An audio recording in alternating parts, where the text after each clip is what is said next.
కార్తీక భోజనాలు పెట్టుకుని అన్ని జాతుల వాళ్ళు ఐకమత్యంతో భోజనాధికారులు నిర్వహించేవారు. ఆ ఊళ్ళో యజ్ఞాలు జరిగేవి, యాగాలు జరిగేవి, పరమ పవిత్ర కార్యక్రమాలు జరిగేవి.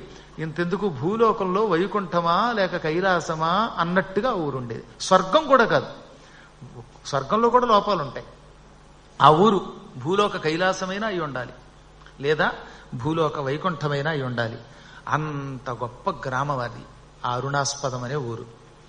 ఆ ఊళ్ళో ఉన్నాడు ఒక మహాత్ముడు, ఒక వేద పండితుడు, పరమ పండితుడైన ఒక ఉప్పురుడు. ఆ పురి పాయకుండు మకరాంక శశాంక మనోజ్ఞమూర్తి భాషాపర శేషభోగి వివిధాధ్వర నిర్మల ధర్మ కర్మ దీక్షాపరతంత్రుడు అంబురుహ గర్భకులాభరణంబు అనారతాధ్యాపన తత్పరుడు ప్రవరాఖ్యుడు అలేఖ్యతను విలాసుడై.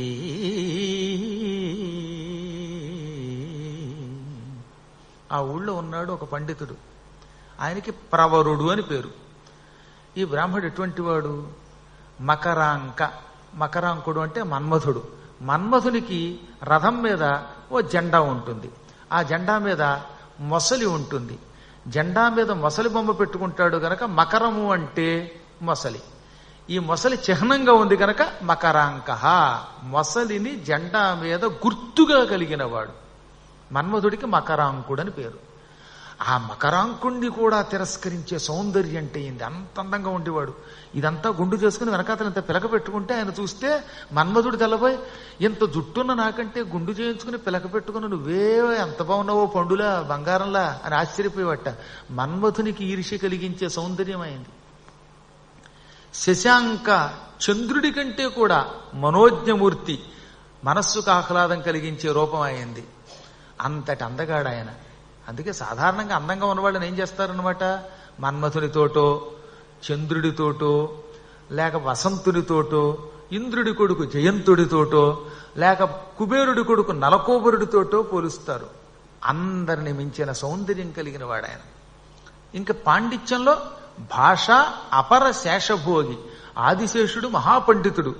1000 పడగలు 2000 నాలుకలతో ఆయన గనక ఏదైనా శాస్త్రం చెబితే వినడానికి ప్రతివాడు ఉవ్విళ్ళూరుతాడు. అసలు మహాపండితుల్లో ప్రథమ స్థానం ఆదిశేషుడిది. బృహస్పతి, ఆదిశేషుడు, సరస్వతి ఇటువంటి వాళ్ళంతా మహాపండితులు. ఈయన పాండిత్యంలో మరొక ఆదిశేషుడు అనమాట. ఆదిశేషుడికి సాటి వచ్చే పాండిత్యం కలిగిన వాడు. అందుకే భాష అపర శేషభోగి అంటే పైకి వెళ్ళిపోని శేషభోగి. ఈ లోకంలో ఆదిశేషుడు ఈ రూపంలో పుట్టాడనమాట. అలాంటి వాడాయన. ఇంకా నిత్యం యజ్ఞములు చేసేవాడు. స్వచ్ఛమైన పవిత్రమైన శాస్త్రములలో చెప్పబడిన ధర్మకర్మలే ఆచరించేవాడు. ఎప్పుడు శాస్త్రములలో చెప్పబడినవి తప్ప అశాస్త్రీయం చేయడాయన. అందుకే ధర్మకర్మ దీక్షాపరతంత్రుడు అని చెప్పడంలో అంతరార్థం అదనమాట. ధర్మం ఎప్పుడు శాస్త్రం అనుసరించి ఉంటుంది. మనం శాస్త్రాన్ని అనుసరించకుండా ఎన్ని చేసిన ఉపయోగం ఉందండి? శాస్త్రములలో చెప్పబడిన దాని ప్రకారం చెప్పితే నువ్వు ఎన్ని చేసినా ఉపయోగం లేదు. అందుకే చెప్పాగా, తద్దినం పెట్టావు, తీరా పొరపాటున దోసకాయ పచ్చడి చేసావు, అది శాస్త్ర నిషిద్ధం. ఎన్నాళ్ళు పెట్టిన తద్దినం అంతా వేస్ట్ అయిపోయింది. ఇది ఎక్కడ తద్దినం రా అన్నారు. అందుకే కాబట్టి ఏ కార్యం చేసినా శాస్త్ర ప్రమాణమే మన కర్తవ్యం. శాస్త్రం మళ్ళీ తెలుసుకున్న వాళ్ళ ద్వారా ఎప్పటికప్పుడు తెలుసుకోవాలట. భాష చాలా జాగ్రత్తగా వాడకపోతే ఏమవుతుందంటే భాష యొక్క అర్థం తెలియకపోతే కొంపలు ములిగిపోతే ఒక్క క్షణంలో అర్థమైపోతుందన్నమాట. కాబట్టి పట్టుత్వం కలిగిన వాళ్ళ ద్వారా శాస్త్రములను బయటికి తీసుకురావాలి. ఈయన ఆరితేరిన వాడు అందువల్ల ఏమైపోయిందనమాట, శాస్త్రములలో చెప్పబడిన ప్రకారం నడుచుకున్నాడు. ఇప్పుడు ఉదాహరణకి మా అంటే లక్ష్మి, శుచః అంటే భర్త అని అర్థం ఉంది. మనకు భగవద్గీతలో మా శుచః అని ఉంటుంది. అమాయకత్వంతో మా శుచ అండి, మా శుచః అంటే లక్ష్మీ వల్లభుడు విష్ణువు అని కూడా ఒక అర్థం ఉంది. కాబట్టి ఒక మహానుభావుడు నోటంబడి అపశబ్దం రాదుగా. మనకు తెలియకపోతే ఏమవుతుందన్నమాట, మనకి ఎంతసేపు మా అంటే లేదని అర్థం, వ్యతిరేక అర్థం ఒకటి గుర్తొస్తే ప్రమాదం అనమాట. నేను మానవ కథ అని పేరెట్టినప్పుడు మనిషి కథ రాశావా అన్నాడు ఒక ఆయన తెలియక. నిజమైన ఆయన మనిషి కథే, కానీ మనిషి వెనకతలు మా ఉంది నాయన అన్నాను నేను. మా అంటే లక్ష్మి. అది తెలియకపోతే ఒక్క అర్థమే గోచరిస్తుంది. అందుకే పాండిత్యం చాలా విచిత్రమైనది, భాష చాలా సూక్ష్మమైనది. ఇటువంటి తెలియాలంటే వీడు ఎంతో సాధన చెయ్యాలి. సాధన చెప్పితే ఒక్క క్షణంలో మొత్తం అర్థం పోతుందన్నమాట. ఆ మహానుభావుడు శాస్త్రమును ఏమాత్రం ఉల్లంఘించకుండా అనేక యజ్ఞములు ధర్మక్రియలు చేసేవాడు. అంబురుహ గర్భ కులాభరణం. అంబురుహము అంటే నీటిలోంచి పుట్టింది, తామర పువ్వుకి వాడాలి. అంబురుహ గర్భుడు అంటే తామర పువ్వులోంచి పుట్టినవాడు బ్రహ్మ. ఆ బ్రహ్మ యొక్క కులము అంటే బ్రహ్మవంశం, బ్రాహ్మణ వంశం. అందులో ఈయన ఆభరణం. అంత గొప్పవాడు అనమాట. బ్రహ్మవంశంలో అటువంటి ఉత్తములు పుట్టరు అనిపించుకున్న మహాత్ముడు ఆయన. అనారత, ఎల్లప్పుడూ అధ్యాపన తత్పరుడు. పిల్లలకి పాఠం చెబుతూనే ఉండేవాట. పిల్లలకి పాఠం చెప్పడం ఏదో తోచినప్పుడు చెప్పి మిగతా అప్పుడు అటు ఇటు సరదాగా తిరిగితే ఉపయోగం ఉంది. చాలా మంది పిల్లలకి పాఠాలు చెప్తారు, వేద పాఠాలు నేర్పుతారు. నేర్పేటప్పుడు 24 గంటలు నేర్పేవాళ్ళు అరుదుగా ఉంటారు. ఏదో సరదాగా అలా అటు తిరిగి ఇటు తిరిగి ఆయన ఖాళీ దొరికినప్పుడు కూర్చోండ్రా అని నేర్పితే ఉపయోగం లేదు. ఈయన అనారతాధ్యాపన తత్పరుడు. ఎల్లవేళ పిల్లలకి తింటున్నా తిరుగుతున్నా నేర్పుతూనే ఉండేవాడు. మళ్ళీ అక్కడ కూడా నియమభంగం చేయకుండా నేర్పేవాడు. వీలున్నంత వరకు పిల్లల్ని బాగు చెయ్యాలి, వీళ్ళకి వేదము నేర్పాలి, ఉపనిషత్తులు నేర్పాలి, శాస్త్రములు నేర్పాలి, వీళ్ళని ఉత్తముల్ని చెయ్యాలనే కోరికతో ఉన్న మహాత్ముడు ఆయన. అటువంటి ప్రవరుడని పేరు కలిగిన వాడు. ఇవన్నీ ఒక ఎత్తైతే అలేఖ్య తనూ విలాసుడు. తనూ విలాసము శరీర సౌందర్యము. తనూ విలాసుడు శరీర సౌందర్యం కలిగినవాడు. ఆ శరీర సౌందర్యం ఎటువంటిది? అలేఖ్య. బొమ్మగా చిత్రీకరించడం వీలు కాదు. ఆయనను చూచి ఆయన అందమైన బొమ్మని ఎవడూ గీలేడు. అంత అందమైన వాడు. రాయడానికి, లిఖించడానికి, చెక్కడానికి, చిత్రీకరించడానికి వీలు కాని సౌందర్యం అది. ఫోటోగ్రఫీకి చెక్కడాయన అంత అందంగా ఉంటాడు. ఎప్పటికప్పుడు కొత్త కొత్తగా ఉంటాడట. అసలు నిజంగా కూడా అలా ఉంటారండి కొంతమంది. ఇవాళ ఫోటో తీస్తే ఒక రకంగా ఉంటాడు, మర్నాడు ఒక రకంగా ఉంటాడు. ఒక్కొక్కప్పుడు ఈ లైవ్ అయిన తర్వాత మళ్ళీ యూట్యూబ్లో నా మొహం చూసుకుని నేనే ఆశ్చర్యపోతానంటే అసలు అంత అందంగా ఉన్నవాడు వాడంతా ఆశ్చర్యపోతాడు. కాబట్టి ఆయన దేనికి ఫోటోగ్రఫీకి చెక్కనంత అందగాడు అనమాట ఆ మహానుభావుడు. అలేఖ్య తనూ విలాసుడు అన్నారు. అటువంటి మహాత్ముడు ఏం చేసేవాటైనా అదృష్టవశాత్తు చిన్నప్పుడే యజ్ఞాలు చేసిన వాడాయన. చిన్నప్పుడే అనేక శాస్త్రాలు చదువుకున్నాడు. యౌవనమందు యజ్వయు ధనాఢ్యుడునై కమనీయ కౌతుక శ్రీవిధి కోకటుల్ కొలిచి చేసిన కూరిమి సోమిదమ్మ సౌఖ్యావకయై భజింప తల్లిదండ్రులు గూడి దేవియుల్ దేవరవోలె నొప్పి ఇలుదీర్పగ కాపురముప్పువానికి. మంచి యవ్వనంలోకి ఒక 16 నుంచి 17 ఏళ్ళు వచ్చే సమయానికి యజ్ఞం చేశాడు. పూర్వజన్మ సుకృతం వల్ల 1000 అగ్రహారాలు ఉన్నాయి ఏకంగా. కాబట్టి బోలెడంత పొలం, ఇళ్ళు, బంగారం, గోసంపద ఇక చెప్పక్కర్లేదు. అపార సంపద ఉన్నది. అందుకే ధనాఢ్యుడు, డబ్బు ఉన్నవాడు, ఐశ్వర్యవంతుడు. చదువుకుంటే డబ్బు ఉండదు, డబ్బు ఉంటే చదువు ఉండదు. ఒకవేళ డబ్బు చదువు రెండు ఉంటే అందం ఉండదు. వీడికి అందం ఉంది, సంపద ఉన్నది, విద్య ఉన్నది. ఇవన్నీ ఉంటే సద్బుద్ధి ఉండదు. ఇక సద్బుద్ధి, ధర్మము ఈయనలోనే ఉన్నది. ధర్మం ఆయన రూపంలో పుట్టింది. ఆయన విగ్రహవాన్ ధర్మ అనడానికి పనికొస్తాడు. ఇటువంటి వాడికి సత్కార్యాలు జరుగుతున్న వాడికి మంచి యవ్వనంలోకి 18 ఏళ్లు నిండిన తర్వాత వాళ్ళ అమ్మా నాన్న పెళ్లి చేశారు. ఒక్కడే కొడుకు గనక ఓ మంచి సంబంధం వెతికారు. మళ్ళీ పెళ్లి చేసేటప్పుడు ఎలా చేయాలట?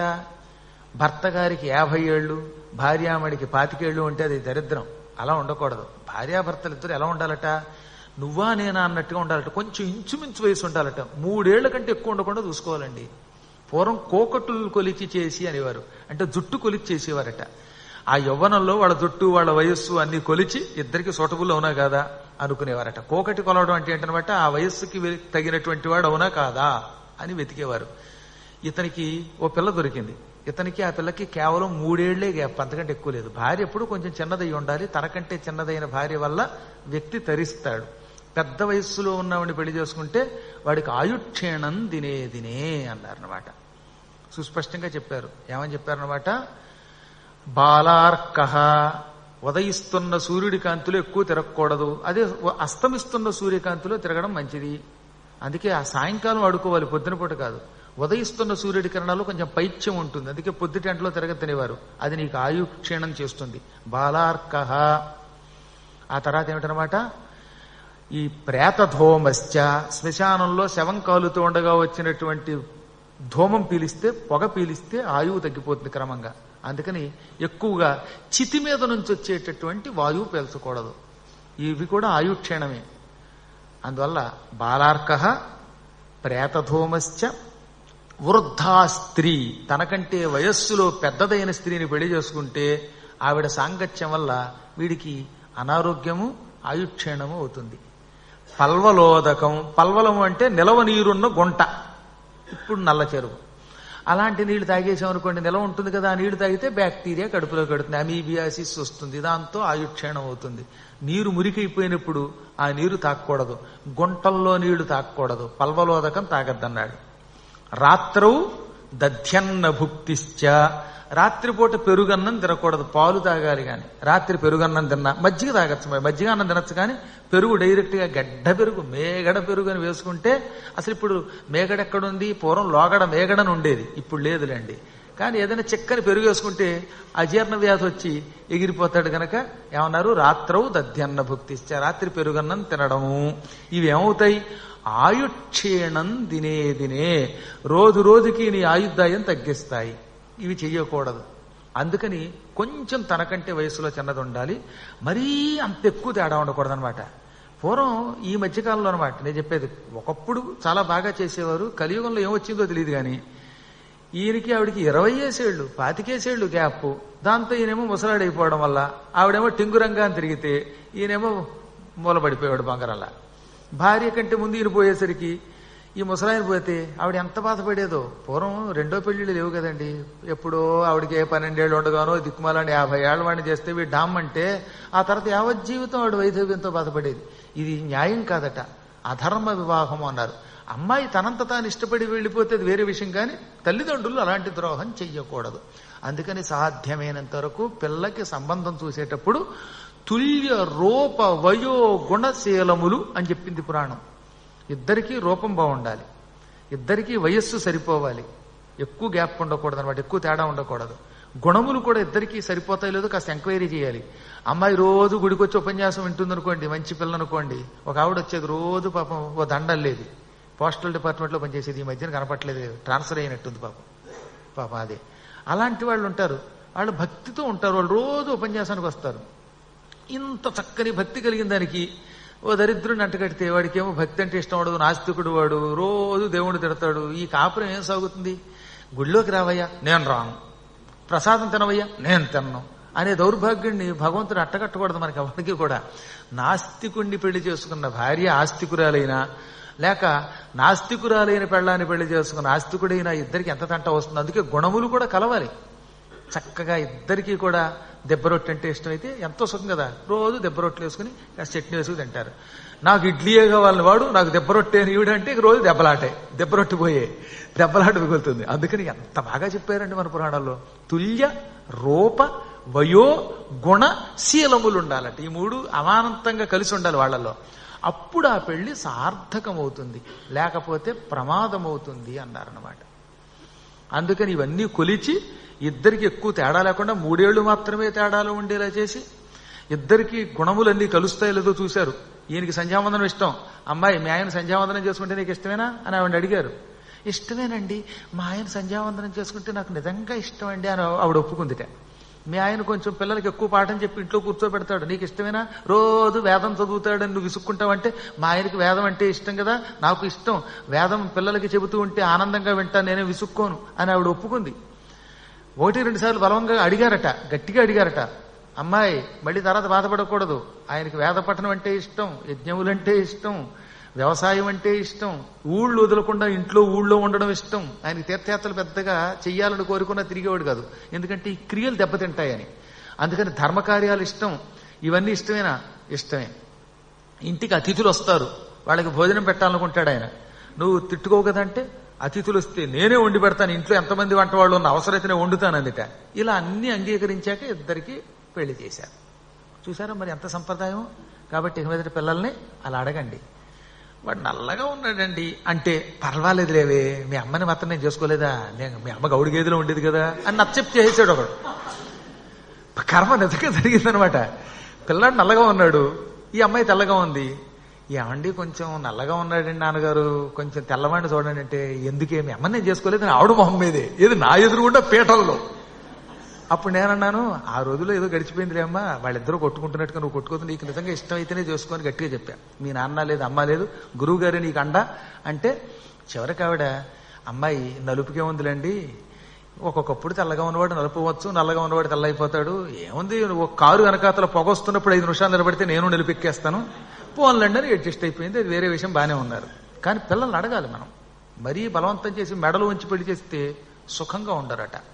అందుకని మనుస్మృతిలో ఏమన్నాడో తెలిసిన, మనుస్మృతి చాలా గొప్పది. ఆడపిల్లకి పెళ్లి చేసే ముందు మగవాడి కంటే ఎక్కువ స్వేచ్ఛమన్నాడు. ఆడపిల్లని 1-2 సార్లు అడగాలట. అదిగో అబ్బాయిని బాగా చూసావా, కళ్ళు పరిశీలించావా, ఒళ్ళు పరిశీలించావా, సిగ్గుతో తలకే ఉంచుకుని పురుష్ అని ఆ తర్వాత బాధపడకూడదు. అందువల్ల నువ్వు శుభ్రంగా చూసుకో, నీకు 100కి 100 రూపాయలు ఇష్టమేనా, వాడి ప్రవర్తన ఇష్టమేనా అంటే అప్పుడు వాళ్ళు ఇష్టమేనండి అన్నాక అప్పుడు పెళ్లి చేసేవారు. ఇంకో కొన్ని చోట్లయితే స్వయంవరం అని ఉండేది.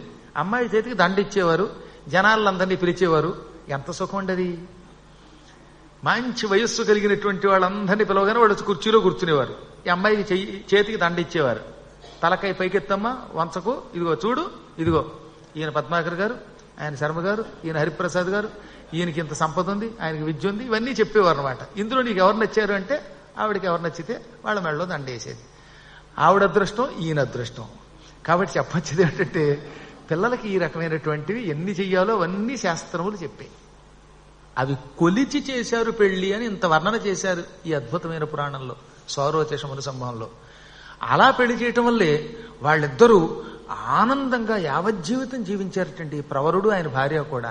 ఆవిడ పేరేంటో చెప్పలే, ఈయన పేరంటే ప్రవరుడు అని చెప్పేశాడు కానీ మారణ గారు ఆవిడికి పేరు లేదు, ప్రవరుడి భార్య అంతే. ఒక్కొక్కళ్ళ పేరు బయటికి రాదు. ఆ విధంగా వాళ్ళిద్దరికీ పెళ్ళయింది. ఆవిడ యజ్ఞంలో ఈయనతో కలిసి పాల్గొని సోమరసం తాగింది.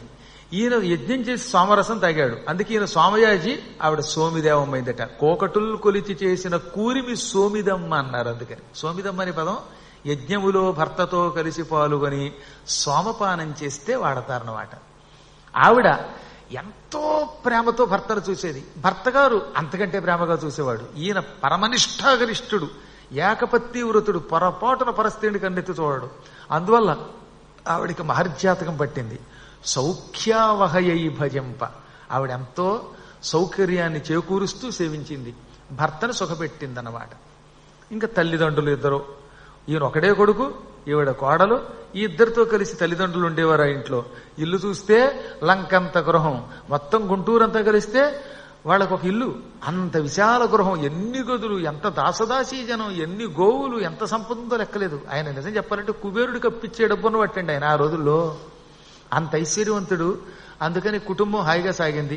తల్లిదండ్రులు ఇద్దరినీ వీళ్ళు రోజు సేవించేవారు. ఈ కొడుకు కోడలు వచ్చి తల్లిదండ్రులు ఆసనం మీద కూర్చోబెట్టేవారు, వాళ్ళ కాళ్ళు కడిగేవారు, ఆ కాళ్ళు కడిగిన నీళ్లు నెత్తి మీద చల్లుకునేవారు, వాళ్ళని దేవుళ్ళను పూజించినట్టు పూజించేవారు. తల్లిదండ్రులను పూజించే వాళ్ళకి ఆస్తి పోతుందా? పొరపాటున పోదా. మన ఆస్తి పోతుందంటే మనలో లోపం ఉందని అర్థం. ఎక్కడో మనం పాపం చేశాం, డామ్ డామ్ అంటోంది. ఇప్పుడు ఆ పాపం పోవాలి, దానికి గురుసేవ, తల్లిదండ్రుల సేవ చెయ్యాలి. ఈ మహానుభావుడు నిత్యం తన భార్యతో కలిసి తల్లిని తండ్రిని పూజించేవాట. తల్లిదండ్రులు గూడి దేవియున్ దేవరవోలి నుండి ఇలుదీర్పగా కాపురముప్పువానికి. ఈ విధంగా తల్లిదండ్రులు సేవిస్తూ ఈ ఇద్దరు దేవి దేవర అంటే ఈవిడ అమ్మవారు, ఆయన అయ్యవారులాగా పార్వతీ పరమేశ్వరులా బ్రతికారట. అంత బాగా చెప్పాడు అక్కడ. ఆ ఇద్దరు పార్వతీ పరమేశ్వరుల్లాగా, లక్ష్మీనారాయణుల్లాగా, వాణి హిరణ్య గర్భుల్లాగా సుఖంగా జీవించారు. ఈ మహాత్ముడు రోజు సూర్యోదయానికి ముందే లేచిపోయేవాడు అండి. పొద్దెక్కి లేచేవాడు కాదు. ఆ రోజుల్లో అసలు పెందరాళ్లే పడుకునేవారు, పెందరాళ్లే భోజనం చేసి పెందరాళ్లే పడుకుని పొద్దున్నే లేచేవారు. Early to bed and early to rise అన్న సామెత ఉండేది. చాలా పెందరాళ్లే పడుకోవాలి. 12 దాకా 1 గంట దాకా క్రికెట్లు సీరియల్స్ చూస్తే ఇవే తిరుగుతూ ఉంటాయి బుర్రలో. ఏం నిద్ర పడుతుంది? ఏ 1 గంటకో నిద్ర పడితే తెల్లారు లేవలేము. కానీ అలా కాకుండా పెందల కడ పడుకుని పెందల కడ లేచేవాడు ఆయన. వరణాతరంగిణీధర వికస్వర నోత్న కమల కషాయ గంధము వహించి ప్రత్యూష పవనాంకురములుపై గొనువేళ వామనస్తుతి పరత్వమునలేచి సచ్ఛాత్రుడగుచు నెచ్చలు నేగి అయ్యేట అఘమర్షణ స్నానమాచరించి సాంధ్యకృత్యముదీర్చి సావిత్రి జపించి సైకతస్థలి కర్మ సాక్షికెరగి ఫలసమిత్కుశకుసుమార్తి బహుపదార్థతతియు ఉదికిన మొడుగుదోవతులు కొంచు బ్రహ్మచారులు వెంటరా బ్రాహ్మణుండు వచ్చు నింటికి ప్రజతన్ను మెచ్చి చూడా. రోజు సూర్యభగవానుడు తూర్పు దిక్కున ఎర్రని కిరణములతో ఉదయించడానికి కొంచెం ముందు ఆయన లేచేవాడు. ఆ సమయంలో ఏమవుతుంది, వరణానదీ తీరంలో ఉన్నటువంటి నీళ్లలో తామర పువ్వులు చాలా ఉన్నాయి. తామర పువ్వులు సూర్యుడు ఉదయిస్తే బాగా విచ్చుకుంటాయి. సూర్యోదయానికి కొంచెం ముందు కొంచెం కొంచెం వికసిస్తాయి. కొద్ది కొద్దిగా వికసిస్తున్న తామర పువ్వుల్లోని పుప్పొడి గాలితో పాటు బయటకు వస్తుంది. ఆ వాసన చాలా బాగుంటుంది. నూత్న కమల కషాయ గంధము వహించి ఆయన లేచే ముందు ఏం చేసేవాడు అనమాట, ఈ తామర పువ్వుల మీద నుంచి వచ్చే వాసన పీల్చేవాట. తామర పువ్వుల మీద నుంచి వచ్చే వాసన పీల్చి నిద్ర లేచిన వాడికి ఎంతో ఆరోగ్యం, దేవతా సాక్షాత్కారం అవుతుంది, నిష్ఠ నిలబడుతుంది. పూర్వం అందుకే ఇళ్లకి దగ్గరలో చెరువులో కాలువలో ఉండేవి, గోదావరి లాంటివి ఉండేవి. అప్పుడు ఏమవుతుందనమాట, ఆ గోదావరి మీద నుంచో లేక ఇప్పుడు ఏ మంథని లాంటి ఊరు ఉంది, మంథనిలో మహాలక్ష్మీదేవి ఆలయం పక్కన ఒక తామర పువ్వుల చెరువు ఉంటుంది. అందులో ఉన్న తామర పువ్వులు మంచి గాలి వస్తుంది. ఆ గాలి పీల్చి లేచాను నేను అక్కడ భాగవత సప్తాహం చేసినప్పుడు. కాబట్టి ఎంత ఆరోగ్యం అంటే అది, మనిషికి ఆరోగ్యం వస్తుంది, భగవద్ధ్యానం మీద దృష్టి ఉంటుంది, పవిత్రత చేకూరుతుంది. ఆ మహానుభావుడు ప్రవరుడు కూడా అప్పుడే ఉదయించడానికి సూర్యుడు సిద్ధంగా ఉన్నప్పుడు, అంటే తూర్పు దిక్కు ఎర్రబడుతున్న సమయంలో లేచేవాడు. ఆ లేచే సమయానికి తామర పువ్వుల మీద నుంచి సువాసన వచ్చేది. ఆ సువాసన పీల్చేవాడు. ఆ దాంతో పాటుగా ఉదయం పూట గాలి ఎలా అయినా ఆహ్లాదంగా ఉంటుంది. ప్రత్యూష పవనాంకురములు పైగొను వేళ ఆ సమయంలో ఎలా ఉంటుందంటే, సహజంగా మీరు ఎప్పుడైనా చూడండి, బ్రాహ్మీ ముహూర్తంలో వచ్చే గాలిలో కాలుష్యం తక్కువ ఉంటుంది, పవిత్రత ఉంటుంది, ఆహ్లాదంగా ఉంటుంది, అనారోగ్యం ఉండదు. ఆ గాలి పీల్చేవాడు. టక్కన మంచం మీద నుంచి లేచేవాడు. ఆయన ఇంటి నిండా గది నిండా దేవుళ్లే ఉండేవారు. కాబట్టి లేవగానే దృష్టి ఎక్కడ పడినా దేవుణ్ణే చూస్తాడుగా. అయినా జాగ్రత్త పడి చేతులలా నలుపుకుంటూ వామన వామన వామన అని లేచేవాడు. ఎప్పుడు లేచేటప్పుడు వామన అవతారాన్ని తలుచుకోవాలి. వామన స్తుతి పరత్వమున లేచి, మనకు మంత్రశాస్త్రం చెప్పింది, పురాణములు చెప్పాయి. నిద్ర లేవగానే ముందు పాచి నోటితో వామనుండి తలుచుకోవాలి. అప్పుడు ఆ రోజల్లా మన నోట్లోంచి పాచి మాటలు రావు, పవిత్రమైన మాటలు వస్తాయి. దుర్మరణము రాదట, యాక్సిడెంటులో చావం, కాలువల్లో ములిగో వాహనముల కింద పడో మరణం రాకుండా ఉండాలంటే వామనుండి తలుచుకుని లేవాలి అని శాస్త్రం చెబుతున్నది, మంత్రశాస్త్రం చెబుతున్నది. అందుకే ఆయన ఈ గాలి తగలగానే లేచేవాడు. ఆ లేచేటప్పుడు వామనుండి తలుచుకునేవాడు మంత్రపూర్వకంగా. కానీ కనీసం వామన వామన అనుకోవడం పెద్ద కష్టం ఉంది. ఈ విధంగా వామనుండి తలుచుకుని లేచేవాడు. లేవగానే చకచక ముఖం కడుక్కునేవాడు. ఆ తర్వాత కాలకృత్యాలు తీర్చుకుని, తనకి రోజు శిష్యులు సేవ చేస్తూ ఉండేవారుగా, వాళ్ళందరూ ఇంట్లోనే పడుకునేవారులేండి. వాళ్ళకు కూడా మంచి వేద పాఠశాల ఇంట్లోనే కట్టాడు. ఈ వేద విద్యార్థులందరూ అప్పటికే లేచి సిద్ధంగా ఉండేవారు. అందరూ కూడా మళ్ళీ మంచి విద్యార్థులట. ఇందులో ఒక్కడు కూడా రౌడీ విద్యార్థి లేడు. సచ్ఛాత్రులు, మహానుభావులైన విద్యార్థులు, గురుభక్తి కలిగిన వాళ్ళు, చదువుకోవాలనే కోరిక కలిగిన వాళ్ళు, చదివి రాజుకి రాజ్యానికి ఉపయోగపడాలనుకునేవాళ్ళు, అర్థశాస్త్రం, గణిత శాస్త్రం, వేదం, ఉపనిషత్తులు, వ్యాకరణం, సంగీతం, సాహిత్యం, మల్లయుద్ధం, వంట శాస్త్రం, పాకశాస్త్రం ఇవన్నీ నేర్చుకుంటున్న వాళ్ళు గుర్తుపెట్టుకోండి. 64 కళలు నేర్చుకుంటున్న వాళ్ళు, సద్బుద్ధి కలిగిన వాళ్ళు. అటువంటి సత్శాస్త్రులంతా గురువుగారు బయటకు వచ్చేసరికి సిద్ధంగా ఉండేవారు. ఈ శాస్త్రులందరినీ వెంట పెట్టుకుని, శిష్యుల్ని వెంట పెట్టుకుని ఈయన వరణా నదికి వెళ్ళేవాడు. స్నానాన్ని రోజు నదిలో చేయవలసిందే, యావజ్జీవితం అక్కడే. మేము కాశీలో ఉన్నంతకాలం కాశీలో గంగలోనే చేసేవాళ్ళం. కాశీ వెళ్ళి కూడా మళ్ళీ రూము స్నానం ఏంటండి దరిద్రం. హాయిగా కాశీకి వెళ్ళిన తర్వాత పవిత్ర గంగానదిలో ఒక్కసారి దూకి కాసేపు డబాడబా ఈత కొట్టి ఇట్నుంచోటో అట్నుంచోటో పూర్తిగా ఎదలేకపోయారో కనీసం కొంత దూరమైనా ఇది ఆనందంగా ఒడ్డుకొచ్చి స్నానం చేస్తే అది ఆనందం. ఏమీ లేకుండా కాశీ పెడతాడు, రూములో స్నానం చేస్తాడు. కాబట్టి కాశీకి వెళ్ళిన తర్వాత గదిలో స్నానం చేయడం వల్ల ఏమీ ఉపయోగం లేదు. కాశీ వెళ్లేదే మనం గంగా స్నానం, గుర్తుపెట్టుకోండి. గంగా స్నాన విశేష పుణ్యఫలం. పంచాంగం ఎందుకు వింటున్నావు? పంచాంగం వింటే రాయనా నువ్వు రోజు కాశీలో ఉండి గంగలో స్నానం చేయలేకపోయినా ఆ స్నానం చేసిన పుణ్యం ఇస్తుందిరా, అందుకు వినన్నారు. అంటే గంగా స్నానం ఎంత గొప్పదో చెబుతున్నారు అక్కడ మనకి. కాబట్టి గంగా స్నానము, విశ్వేశ్వర దర్శనం, ఈ రెండు ఒకదాన్ని మించి ఒకటి ఉంటాయి. కాశీ వంటి దివ్యక్షేత్రాలకి గంగానదీ తీరంలో ఉన్నటువంటి ప్రాంతములకు వెళ్ళినప్పుడు పోతే పోతాం అనుకుని గంగలో స్నానం చేసేయండి అంతే. ఎక్కడికి పోరండి, ఆయువు తీరకుండా మిమ్మల్ని తీసుకెళ్ళడు దేవుడు. ఎక్కడ ఎవడికి ఎంతకాలం సుఖముందో దుఃఖముందో ఎక్కడ పోవాలో ఆయన నిర్ణయిస్తాడు. నిజంగా కాశీ గంగలో స్నానం చేస్తూ ఉండగా ప్రాణం పోతే ఎన్ని యోగాలు పడతాయి.